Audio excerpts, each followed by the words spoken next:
Oh, Sarvadharmastapakatvam Sarvadharmasvarupakaha Acharyanam Mahacharyo Ramakrishnaya Te Namaha.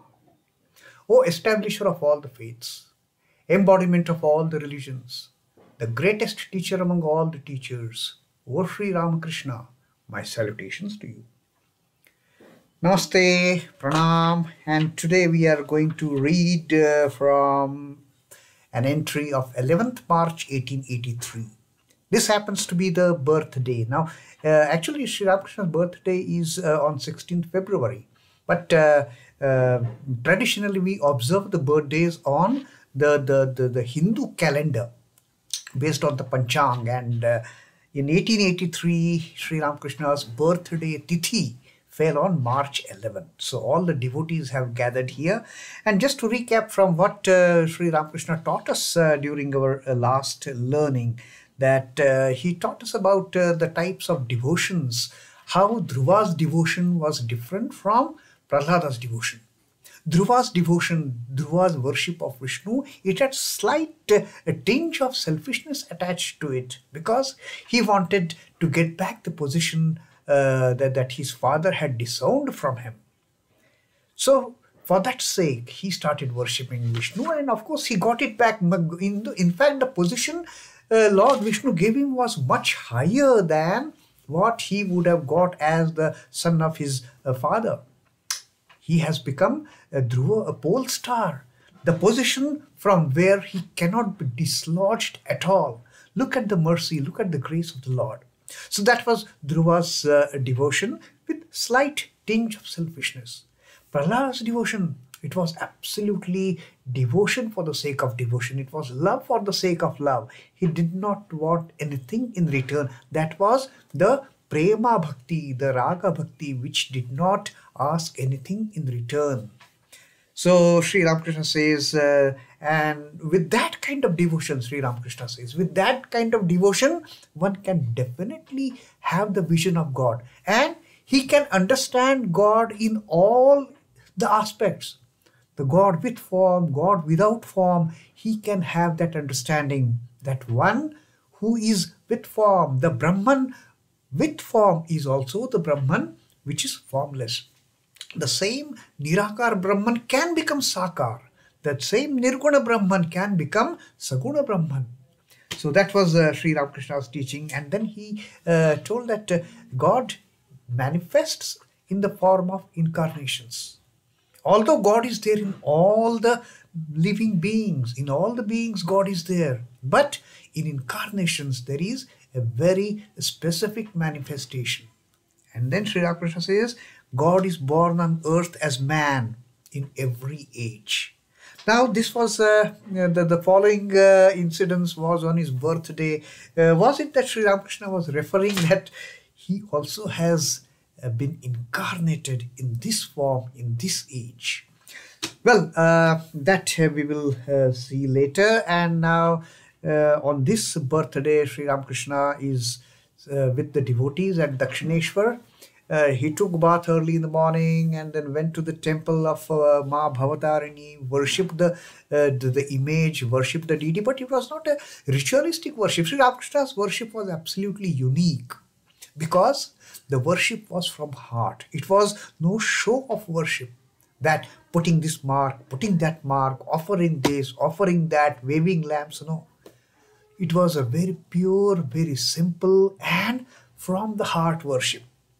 Sri Ramakrishna used to take flowers, touch it to the mother's feet, and then the same flower he would touch to his head, indicating his oneness with the Divine Mother. He is being the child of the Divine Mother. He would take sandal paste, put it on the feet of the image, and same thing then he would put on his forehead. That was the kind of very unique mode of worship that Sri Ramakrishna had started following after his enlightenment, after his ultimate realization. And then they all had taken lunch, and after the afternoon rest, now Sri Ramakrishna is talking to the devotees. One Vaishnava GOSWAMI, a spiritually learned Vaishnava, he had come today to visit Sri Ramakrishna, and take his blessings on this wonderful day of Sri Ramakrishna's birthday. So Sri Ramakrishna asked him, what do you say? What is the way? Now, under the usual circumstances, it is the devotees asking Sri Ramakrishna, what is the way? And then Sri Ramakrishna answering that what is the way? That it could be either way of knowledge or way of devotion. And see, this time, Sri Ramakrishna, in a very polite manner, in a very humble manner, he is asking that Vaishnava Goswami that, well, what do you say? What is the way? The great knower of Brahman asking this question to this Vaishnava Goswami.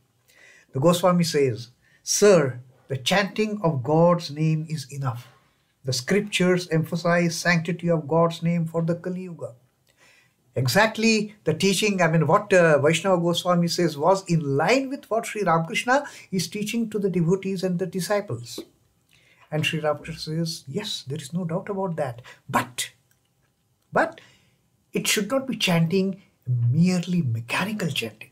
It should be chanting with one's heart's love. There is no doubt that about the sanctity of God's name, Sri Ramakrishna says. But can a mere name achieve anything without the yearning love of the devotee behind it? Mechanical chanting is not going to get you anything. And then Sri Ramakrishna says, one should feel great restlessness of soul for the vision of God. Simply chanting, doing all sorts of immoral acts, chanting the name of God is not going to help you anyway. For that, you should have the purity of heart. Chant the name of God with purity in your heart. Chant the name of God with great yearning to have vision of God. Suppose a man repeats the name of God mechanically while his mind is absorbed in woman and gold. Can he achieve anything? Sri Ramakrishna says. You are chanting with your mouth. You are chanting the name of the Lord. You are doing japa, but your mind is also attached to woman and gold, to lust and greed. What is the use of such chanting, Sri Ramakrishna says? Can he achieve anything? Mere muttering of magic words doesn't cure one of the pain of spider or scorpion sting. If a spider bites and if a scorpion bites, now traditionally they used to chant mantras kind of to bring down that effect of the scorpion poison or the spider poison. Now Sri Ramakrishna says simply uttering those magic words is not going to bring down the effect of that poison. For that you have to treat the patient with proper means. And those days the proper means of treating a patient with the bite of a scorpion or a spider was putting hot cow-dung cakes on the spot. One must also apply smoke of burning cow-dung. That was the traditional, primitive medicine used in those days to bring down the effect of poison of spider bites or scorpion bites. You just push that smoke from the burning cow-dung into the place where the spider has bitten or the scorpion has bitten. Sri Ramakrishna says, mere uttering the words is of no use. You have to take certain actions. You have to get rid of the attachment to woman and gold. You have to get rid of the temptations of lust and greed and then chant the name. Then it will have some effect. And then Sri Ramakrishna says, suppose a man becomes pure by chanting the holy name of God, but immediately afterwards commits many sins. Is that chanting going to help him anyway? No way. Chant the name and start doing all kind of ill things, bad things, evil things.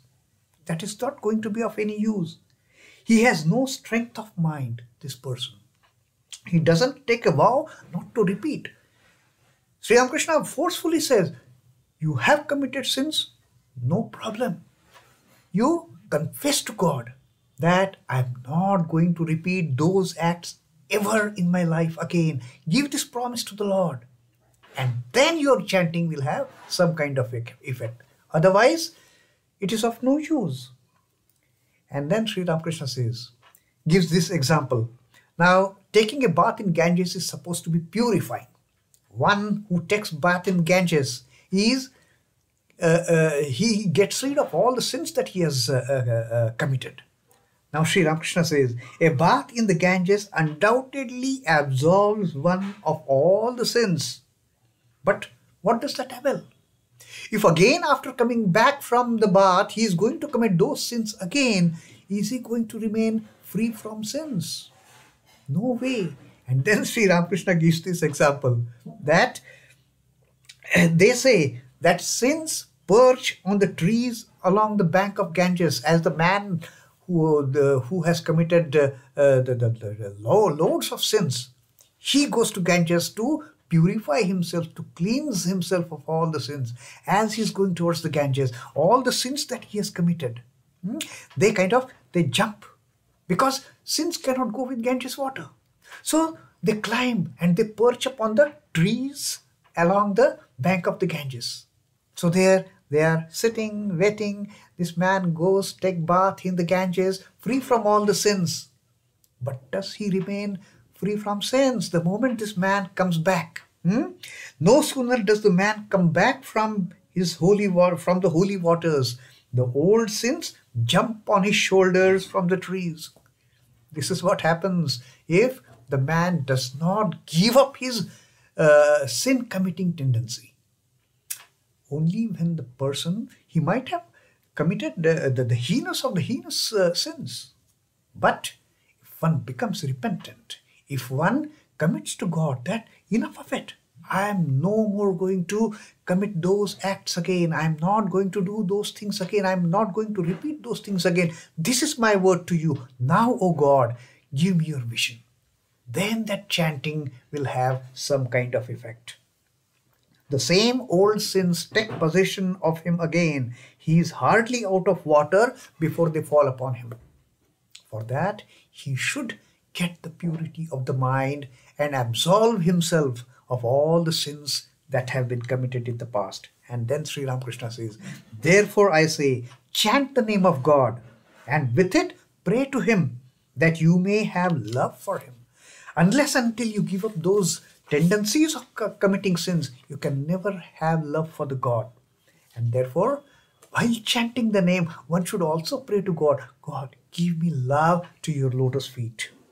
Pray to God for your attachment to such transitory, pray to God that your attachment to such transitory things as wealth, name, fame, creature comforts may become less and less every day. Pray to him.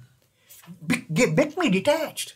Why I am so much attached to the worldly temptations? Pray to God.